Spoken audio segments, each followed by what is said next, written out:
Both of your characters are green. Does my character sing? I don't think so. Okay. No. Am I a food mascot? Yes. Am I the green giant? Oh, wait, no. Oh my god. What? I'm a green food mascot, but I'm not the green giant? I'm beginning to think that you may have somehow on this planet you have never seen this character before. There's no other option. Am I a chocolate? What? Chocolate? I think you take off your headband. Take off your headband. Am I the green M&M? No? Oh. Of course I'm the green M&M. Yeah. The moment you just saw is the moment I knew I was going to subscribe to and continue to thoroughly enjoy the Best in Jest. Because before seeing that clip, I wasn't really a fan of the channel at all. From the outside, it looked like one of those channels that I'd probably watch once, appreciate, and then immediately move on from. Yet somehow a man taking more than 10 agonizing minutes to realize he was the Green M&M completely changed my opinion. What made that moment so entertaining wasn't necessarily the fact that Lando couldn't arrive at an incredibly obvious answer, even though he was so incredibly close from the beginning. It was watching Connor slowly descend into complete disbelief, while Lando somehow managed to correctly identify almost every aspect of the character except the answer itself. The frustration, the confusion, the increasingly desperate guesses, and the gradual realization that he genuinely wasn't going to get it at all felt completely natural. None of it felt scripted, none of it felt exaggerated, and yet that single clip made me more interested in the Best in Jest than any thumbnail or title ever had. Since then, the Best in Jest has quickly become one of the channels I return to with every new upload. The chemistry between Connor and Lando, the absurd trivia answers, and the feeling that you're simply watching two friends enjoy themselves create something together, it feels surprisingly rare on modern day YouTube. The conversations never feel forced, the jokes rarely feel manufactured, and even the smallest moments often become some of the funniest parts of a video simply because of how naturally they bounce off of one another. Whether they're answering questions from trivia games or completely failing to identify said Green M&M, the entertainment always almost comes from the people involved rather than the activity itself. And I think that is exactly why the Best in Jest has become so easy to watch. On average, how far away is the moon from Earth? Uh-oh. Oh, man. Ooh, no. Maybe like... I just don't know how fast a rocket ship is. And how far away they're going. What are they doing up there? I'm ready. Okay, so you like did the math, but then you wrote it out and it just doesn't look It just right. So makes you no just made like, you just changed it. It's to something. insane. Okay. All right. All right. Show your answer. 3, 2, 1. One of us is about to look real stupid right now. On average. What do you mean on average? Because the orbit is elliptical, so they're like they average I don't it know. out. Yes. Yeah, whatever. The distance from here to the moon is roughly like 238,000 miles. Oh my god. Oh.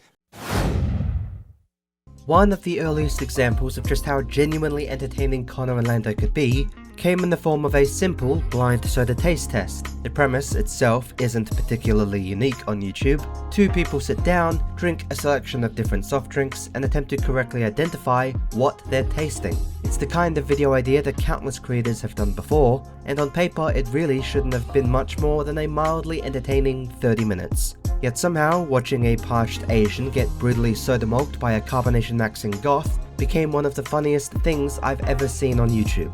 Connor's ability to correctly identify almost every single soft drink, while Lando slowly descended into second-guessing himself, created an incredibly entertaining dynamic, with every correct answer and increasingly hopeful guess only making the growing gap between them even funnier. What begins as a fairly ordinary challenge slowly transforms into a complete mismatch. with Connor demonstrating what can only be described as an alarming amount of soft drink knowledge, while Lando desperately attempts to claw his way back into the competition. The longer the challenge continues, the less it feels like a competition between equals, and the more it resembles somebody unknowingly walking into a battle they never really had a chance of winning. Every new drink becomes another opportunity for Connor to casually reveal an almost supernatural understanding of flavor, while Lando continues to search for any sign that the momentum might finally swing back in his favor. Part of what makes the video work so well is how naturally both of them settle into their respective roles throughout the challenge. Connor quickly becomes the seemingly unstoppable soft drink expert, confidently identifying brands and flavors with almost suspicious levels of accuracy, while Lando gradually begins to realize that he is completely outmatched, often taking himself out of the correct answer moments before saying something entirely different. The longer the challenge continues, the funnier the contrast becomes. Every correct answer from Connor feels increasingly unbelievable. Every missed opportunity from Lando feels increasingly painful, and both of them slowly become more aware of just how absurd the situation has become. Yet none of this ever feels planned or manufactured, neither of them appear to be playing exaggerated versions of themselves, and neither feels particularly interested in turning the challenge into a performance. Instead, they simply react to whatever ridiculous situation naturally unfolds in front of them. This allows the comedy to emerge naturally on its own rather than forcing jokes into every single moment. The authenticity that makes every smallest interaction feel entertaining is because you're never waiting for a punchline. You're simply watching two friends naturally bounce off one another. What makes the video so memorable isn't simply that Connor happens to know an unreasonable amount of what soft drink is which, or that Lando is struggling to keep up. It's the way both of them naturally bounce off of one another throughout the entire video. Connor never really feels like he's trying to show off. Lando never feels like he's intentionally playing the fool, and the comedy that emerges feels entirely accidental. The frustration, the disbelief, the jokes, and the increasingly ridiculous commentary all come from two people genuinely experiencing the situation in front of them. By the halfway point, the actual challenge itself almost stops mattering entirely, because the audience, and myself included, is no longer invested in who wins. Instead, the entertainment has become watching the chemistry between Connor and Lando slowly transform a simple guessing game into something significantly more entertaining than it ever had any right to be. Ironically, if either of them had ever leaned harder into trying to be funny, the entire thing probably would have become far less entertaining. It's precisely because neither of them seem interested in manufacturing comedy that the funniest moments feel so memorable and infinitely rewatchable. The humor exists because both of them are reacting honestly to increasingly ridiculous circumstances rather than attempting to create them. And I think that's one of the biggest reasons The Best in Jest has become so easy for me, and for so many others, to come back to. Even the simplest ideas become engaging because the entertainment rarely comes from the concept itself. Whether it's guessing soft drinks, answering trivia questions, drawing terrible pictures, or attempting increasingly ridiculous challenges, the actual activity often becomes secondary to the people taking part in it. It also has become the moment where I stopped thinking about what game they were playing or what challenge they were attempting to do next, and instead just looking forward to seeing how they would react to whatever happened next. Once a channel reaches that point, the format itself almost becomes irrelevant, because the personalities involved become the real reason you keep coming back. Both of your characters are from a video game in which is named after them. Wow. That's... yeah. Do I walk on two legs? In some iterations. Does my character have fur? No. Damn it. That strikes a lot off my list, though. Oh, I bet it does. Mr. Furry My over here. long-running list that I have memorized. Am I Spyro the Dragon?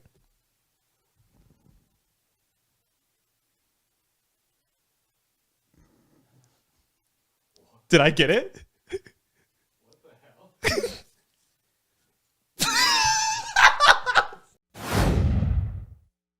one of the biggest challenges for almost any YouTube channel is avoiding repetition. No matter how entertaining a particular format might be, eventually audiences begin to recognize the pattern. The same challenge is repeated with slightly different rules, the same jokes begin appearing in every upload, and what once felt fresh gradually feels predictable. It's an incredibly common problem because most creators eventually become associated with one specific idea that audiences expect every time they upload. Yet somehow, The Best in Jest never really falls into that trap. Despite jumping between different kinds of trivia games, blind taste tests, drawing challenges, guessing games, and countless other kinds of formats, the channel never really feels like it's constantly chasing the next gimmick. Instead, every new video simply feels like another opportunity to place Connor Orlando into a completely different situation to see what naturally occurs. That constant variety also prevents the channel from becoming overly reliant on any one successful series. If one particular challenge were to disappear tomorrow,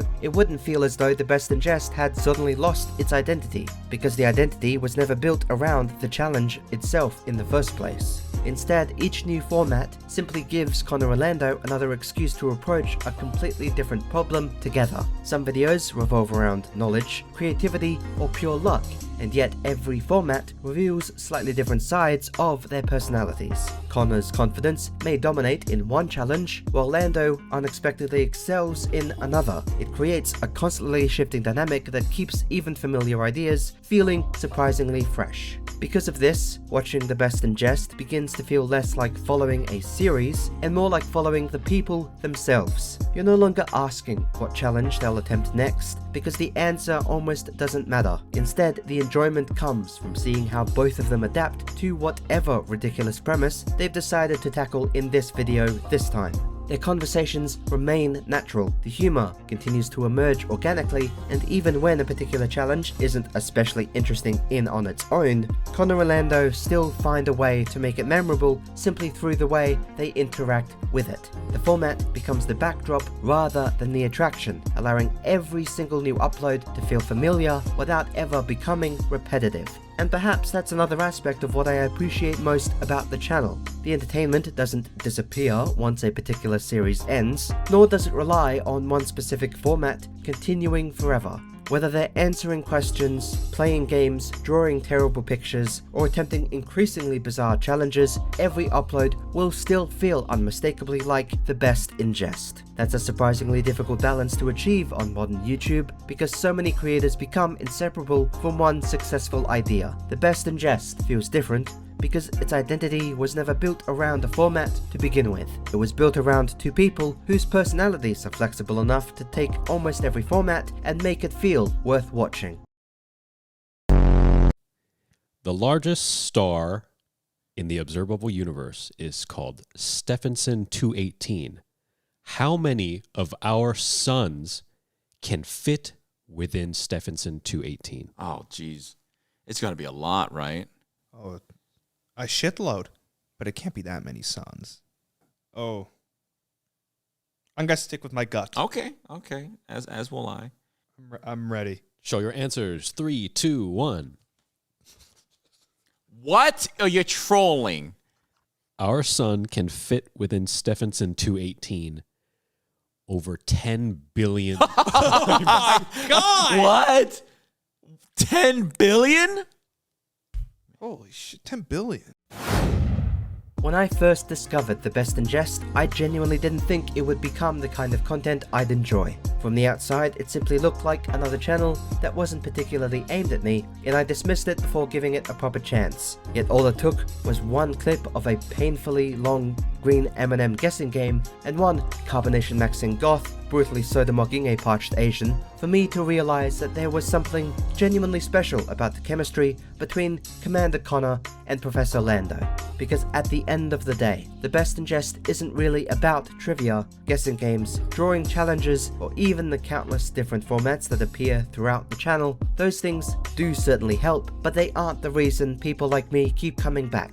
The real appeal lies in the friendship between Connor and Lando, the natural conversations, the accidental comedy, and the feeling that none of it has become manufactured purely for audience engagement. The entertainment comes from watching two people who genuinely enjoy spending time together, and that authenticity is becoming surprisingly rare. And I think that is exactly why The Best in Jest has become so easy for me and countless others to watch. Because regardless of the challenge, the game, or the video itself, the channel always manages to feel genuine. Sometimes that's all people really want from YouTube: content that feels honest, personalities that feel real, and creators who remind us that the simplest ideas can often become the most entertaining when the right people are involved.